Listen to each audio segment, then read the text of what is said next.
would like to ask for your help in shifting from the resistant mode to the receptive mode.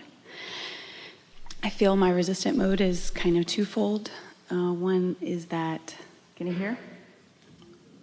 One is that I feel the abundance in my vortex, but I feel it's not for me. And I also feel... Well, those are two different feelings that contradict one another, so which is it?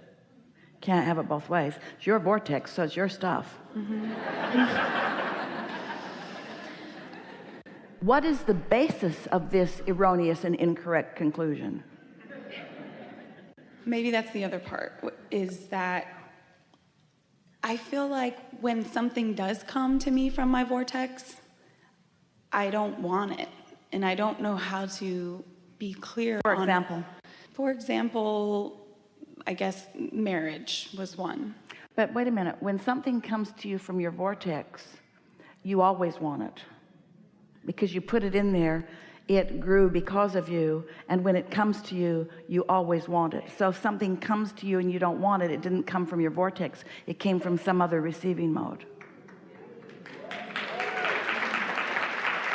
What society says, what my mother says, what my girlfriends say, it came from my habit of thought, because I get what I think about whether I want it or not. And you're always in the receiving mode. One day we were talking to a woman, and our intention was to get her to talk about some things that she wanted, and she couldn't think of anything. So we started naming things that most people want. And she said, no, I don't want that, I've got that. No, I don't want that, I've got that. No, I don't want that, I've got that. And then we explained that what she was demonstrating is that most people think that desire is about the things I don't have. They're used to a feeling of yearning. They think that's what desire is. And so they get all off track, because yearning feels like desire, and satisfaction feels like telling the universe, never mind, I don't want it. So most people are kind of upside down on how to even figure out what you want. But consider this. Oh, we really want you to hear this. Your vortex knows what you want. Your vortex has deciphered it from everything that you've been living. You have put it there and put it there and put it there. What you want is not unknown by source energy or your inner being. And when you chill, when you're nice to yourself, when you soothe yourself, when you meditate every day for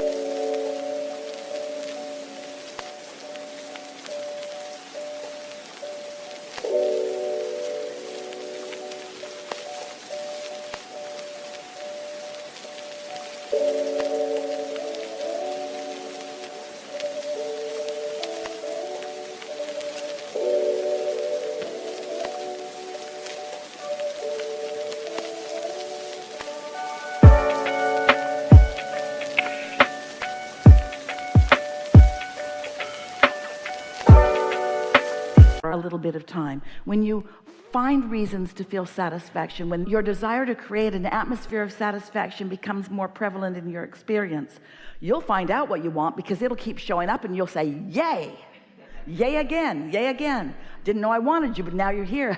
Come on in. Yeah? Yeah, it's like I feel this sense of satisfaction about sort of fantasizing about what I want. But when it comes... Are you judged by others? I don't think so. So we just have to tell you that all of this is illogical. So tell us a little more. Like, the work that I want to do in the world has been this game of just dreaming about the job.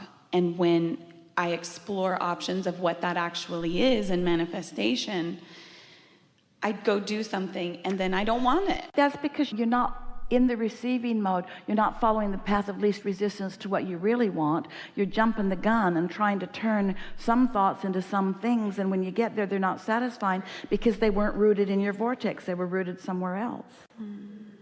So how do I manifest from the vortex? By stop trying to make it happen and deciding that you're going to let it happen. So we have some questions for you, and as you answer them, no right and wrong answer. Oh wait, that's not right. There are absolutely right and wrong answers, but don't worry about which one you give us. Got it. So, does the vortex feel like a real thing to you? Yes. So you believe that there's a vibrational version of you that is beyond where you now are. Yes. More clarity, more prosperity, more satisfaction, more meaning, more deliciousness, more awareness, more satisfaction, more awareness, more clarity, more me, more realness, more evolution, more satisfaction, more delicious. So that feels like a logical thing to you. In realizing that you have vibrationally accomplished more, that is in the process of becoming, does the idea of that fill you with anticipation? It fills me with fear. The reason for that is because old thoughts, those old beliefs that are in the way, are so active within you that you're not letting yourself really believe in this. You're afraid that it won't be true or that you won't be able to do it. So your first words to us when you said, I feel like what's in my vortex is not mine, that's what you're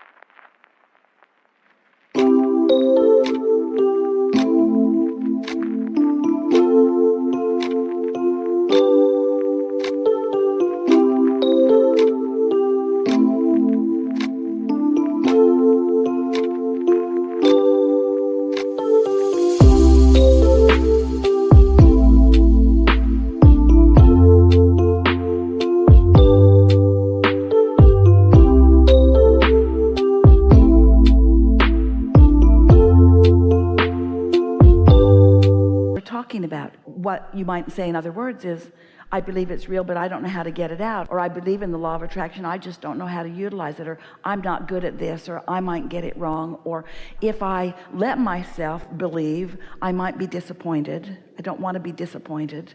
There are a lot of people that don't let themselves want anything. This is why we're talking to you the way we are.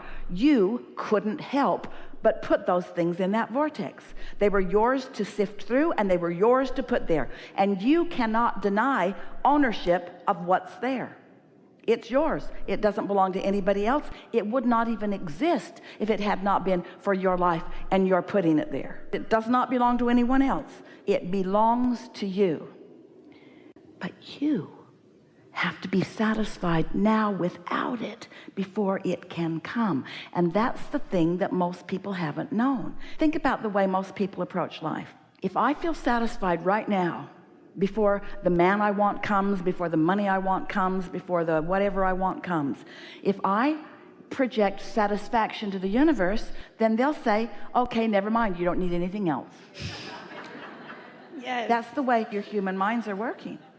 But if I suffer, and if I struggle, and if I whine, and if I beg, then the universe will take pity on me, and the universe will give me what I want. We want to say to you, how's that working out? It's not. It doesn't work out at all. And yet it's a pattern. And so what we're suggesting, act or be satisfied even before the goods come. And that we're explaining to you further, be satisfied with the knowledge that it exists, and be satisfied with the knowledge that it is evolving, and be satisfied with the knowledge that your inner being knows, and be satisfied with the knowledge that your inner being is guiding you, and be satisfied with the idea that comes and the impulse that comes, and be satisfied with the process in the pipeline, and enjoy the journey, enjoy the journey, enjoy the journey, and yes, enjoy the manifestation, but don't need the manifestation so much that you don't enjoy the journey. That's what happens to so many. And so if you approach it from a completely human, must be manifested standpoint, you're like a whole lot of people. When I get what I want, I'll be happy, and until then I won't. And we say, then you can't get there from there. You've got to find that satisfaction before you can really let it rip loose.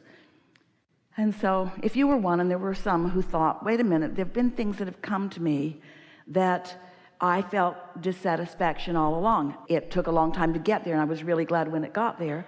Well, things are always working out for you, and they're coming to you through your path of least resistance, but you don't have to do it the hard way. You can do it the easy way. And the easy way is life comes right at you and you can't deny it, and you're going to have a knee-jerk reaction to it. You just are. When you see someone rude, you don't like it, and when you're rude, you don't like it.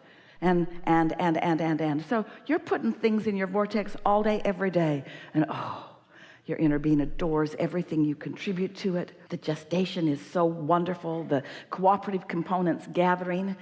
So much is happening before you even have any conscious awareness of it. It gets ready for you before you start receiving impulses. It's like the farmer takes the kernel of seed and puts it into the ground, and he doesn't go out there half an hour later and say, come on, come on, come on. He doesn't get so frustrated that he just digs that up and eats it. He knows that there is a process, and he knows he owns the corn, and he knows that if he tends it, which is what satisfaction is, that it will become all that he wants it to be. So do you accept that your vortex exists? Yes. And do you believe that you've put things in it? Yes. And do you believe that you're still putting things in? And do you believe that things that you didn't specifically put in have been attracted in from your inner being who's focused there? Haven't heard that before, have you? So your inner being, who is you, who received from you clarity about what you prefer, is now freelancing on your behalf. Focusing on who you are and what you like. And so the cooperative components are gathering, and that's why it feels like it's not yours, because it's bigger than you know, it's bigger than you knew, it's bigger than the individual pieces that you put in. And because you're not in the vortex all the time, or sometimes not very much, you don't recognize it as belonging to you. There's another piece that goes like this. Those beliefs that you've picked up along your physical trail that aren't serving you go something like this. You can't just unconsciously put things in your vortex and they'll just come out and bless you. You got to struggle and serve. And if you're not struggling and serving, this is the belief that humans who want to evoke action from you teach you. You have to suffer. You have to deserve. And deserving means suffering. And if you haven't suffered, then no deserving. And so that's what's hanging you up here. There's no suffering in this process. Your inner being is not asking for suffering. Your inner being is asking you for satisfaction. Your inner being is asking you to soothe yourself and give yourself a break and meditate and be nice to yourself. You have to kind of practice around those other thoughts. Helpful? Very. Something more? I was just going to say the suffering piece, I feel like, is everyone in my family around me is just suffering. And I feel like if I don't suffer with them, they're going, I can't relate to them. I can't. You won't be able to relate to them, but we want you to get over that, over relating to the suffering. These are strong words we're going to offer you here, but you are a teacher to the very core of your being, and you are born as an uplifter. And like we said to our friend, words don't teach. It's only life experience that teaches. And so you can't get sick enough to help a sick person become well, and you can't be poor enough to help a poor person become prosperous.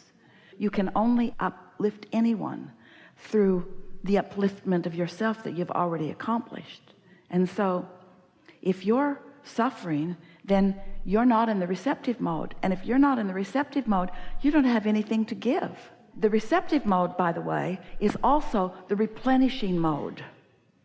And if you are serving others, and we know you want to, you all do. And by that we mean soothing others.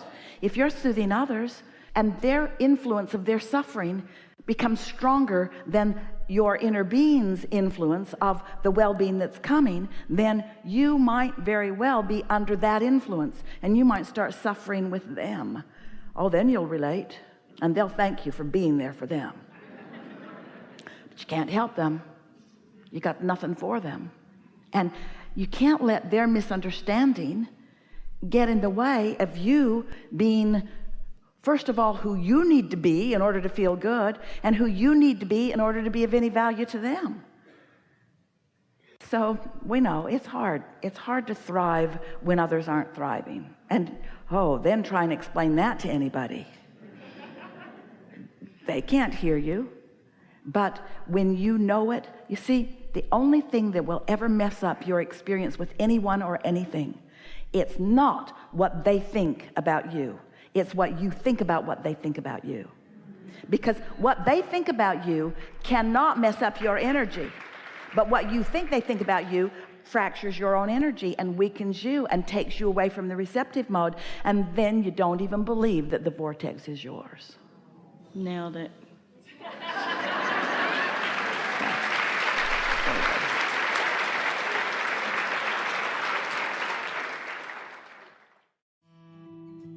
Don't forget to leave a positive message and subscribe.